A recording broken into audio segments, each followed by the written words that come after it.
ito yung sitwasyon. Gusto ko na po talaga na mabuo yung pamilya ko. Kapag simula kami pamumuhay na ligtas po, buo.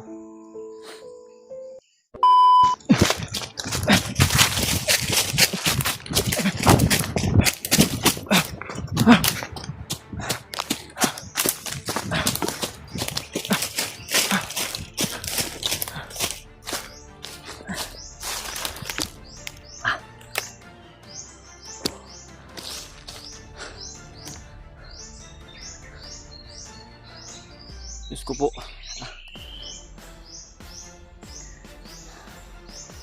Naambus po kami. Galing kami inambus kagabi.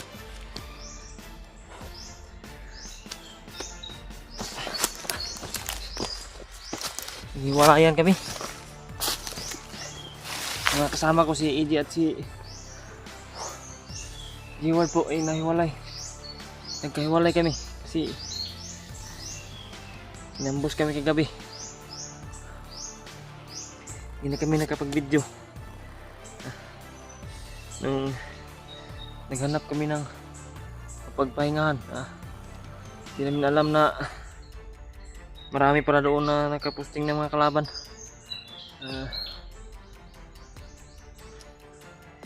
Humanap lang pala ng tsimpo yung mga kalaban din. Yung nagpahinga na kami kagabi. Hindi na kami nahinga ng patuloy. Binakbakan kami. Natartan kami diretso. Biglaan po mga tol. Grabe. Kailangan na po talaga namin ng mga kasamahan. Sana po ay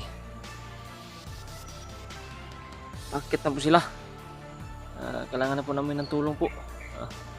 Paabot niyo po sa mga kasamahan po namin. Sina Brad Buds at Brad Remart.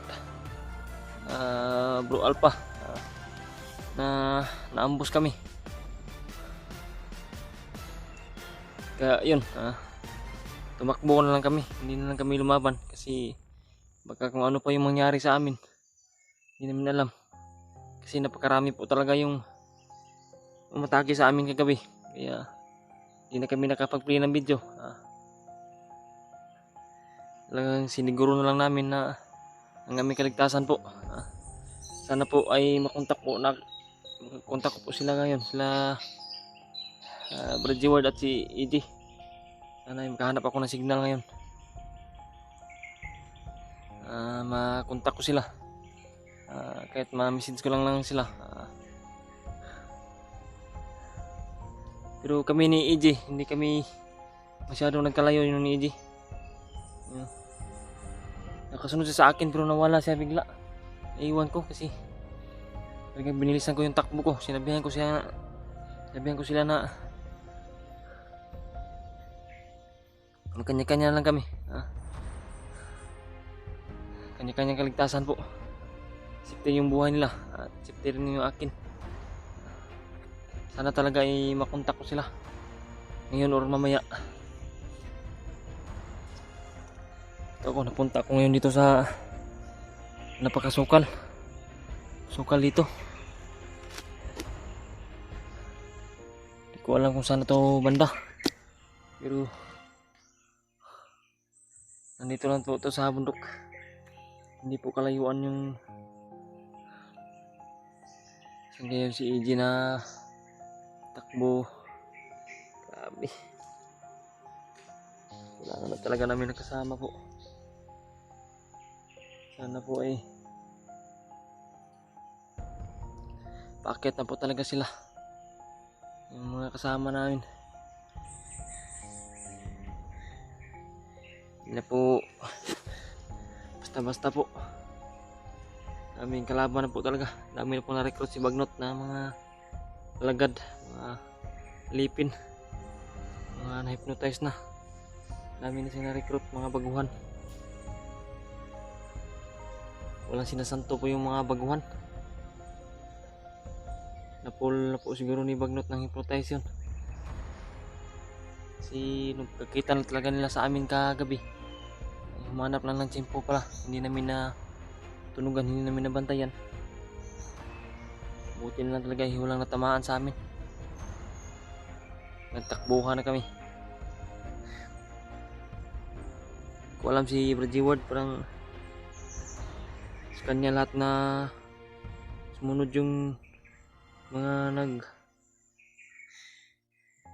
gukod sa amin. Sana ay okay lang po si Bradley Ward po. Pero malaki po yung tiwala ko sa kanya. Magaling yun si Bradley Ward. Mautak din yun. Sana talaga iligtas sila.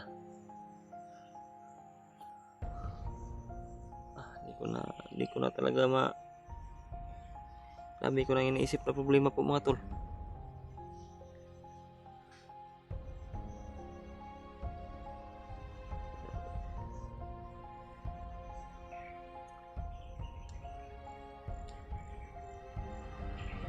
Hindi ko na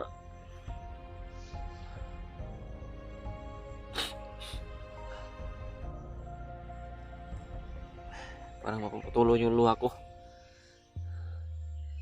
Sana talaga ay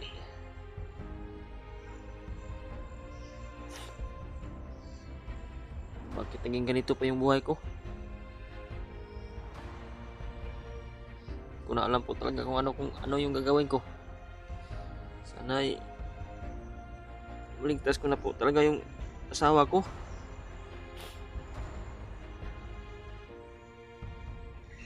Hindi ko na talaga alam anong gagawin ko.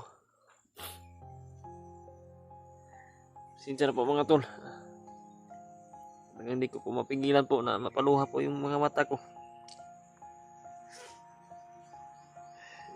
Sobrang bigat na po ng problema na dinadala ko po. Yung anak ko pa po, iniwan ko.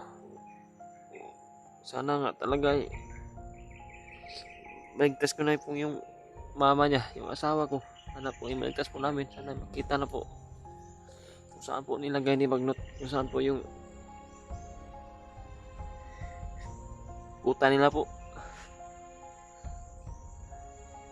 Hindi ko na po kaya po. Ganito yung sitwasyon. Gusto ko na po talaga na mabuo yung pamilya ko. At magkapagsimula kami sa pamumuhay na ligtas po, buo, malayo sa gulo po. Gusto ko na po talaga na magsasama kami.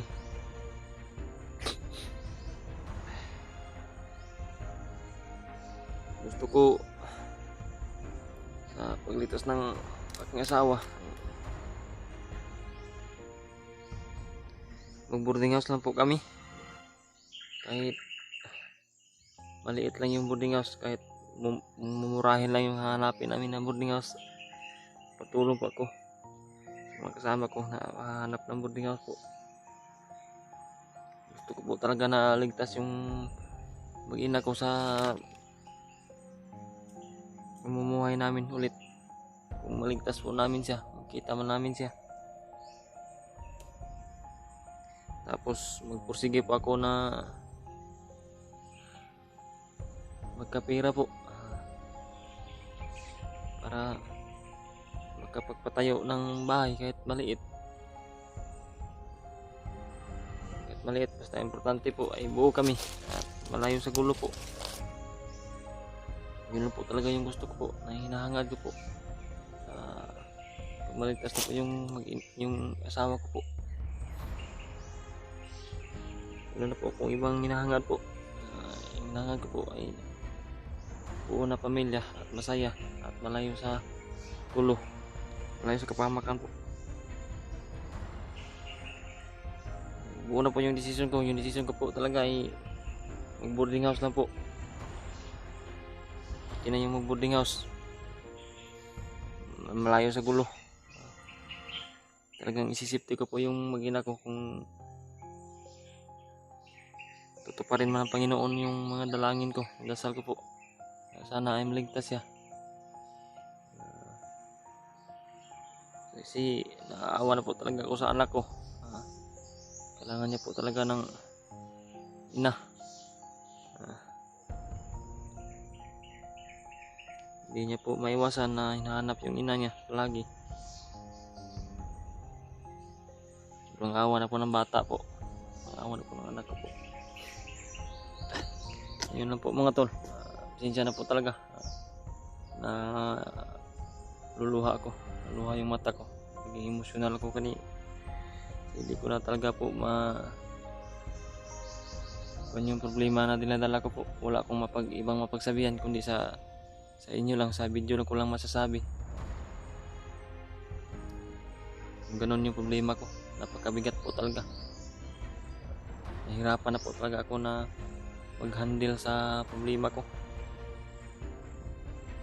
May oras talaga, may araw talaga na di mapigilan na tumulo yung luha ko. Naiisip ko lahat yung problema ko. So sa mga solid supporters po dyan, maraming salamat po talaga sa inyong walang sawang suporta po sa amin lahat. Sana po ay patuloy po rin po kayo na sumuporta sa amin. Malaki talaga pong pasasalamat namin sa inyo sa lahat ng mga nag-abot ng tulong din ng mga nakaraan. Maraming salamat talaga sa inyo lahat. Alam niyo na po kung sino kayo. Huwag po kayong mag-alala kasi mag-ingat po kami palagi, mag-ingat po ako palagi. Para sa lahat, para sa kasamahan, para sa aking mag-ina, aking anak po. Mag-iingat po kami palagi, mag-iingat po ako palagi po. Sana po talaga ay makontak ko na si ngayon, maya tapos ko magpahinga. Hanap ako ng signal po para ma-message ko sila AJ at si Brad Jeward. Ang lahat namin kasamaan, sabihan ko na yun po, biglaan pangyayari na naman. Naambos kami kagabi,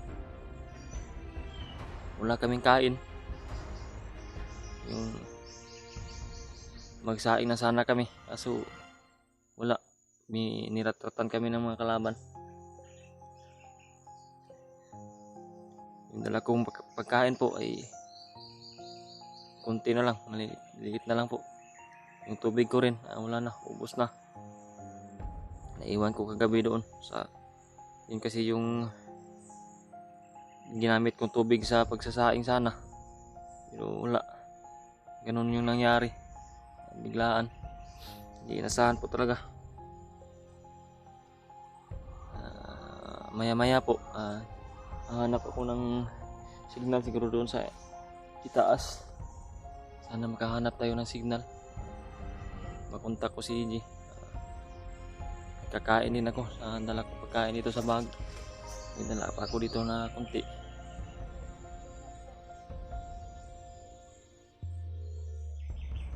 Parang nadinig ako na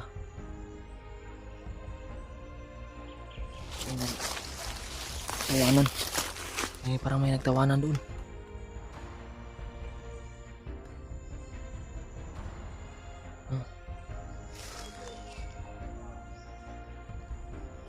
Ay, nahanap kami.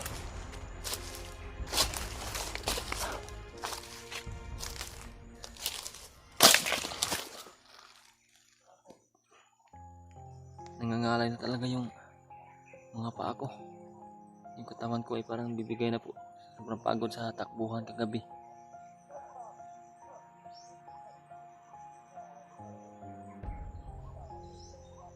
Parang may kalaban. May bandido. Kailangan natin lumayo.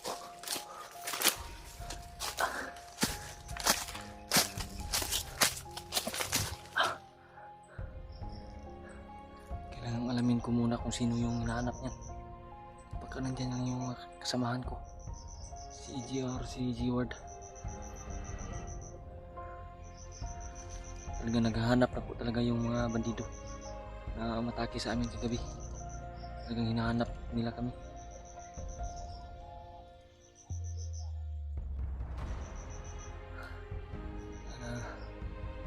Ngayon maya-maya po hanap ako ng simpo. Pwede na magkapangin ko yan. Lapitan ko kung sino.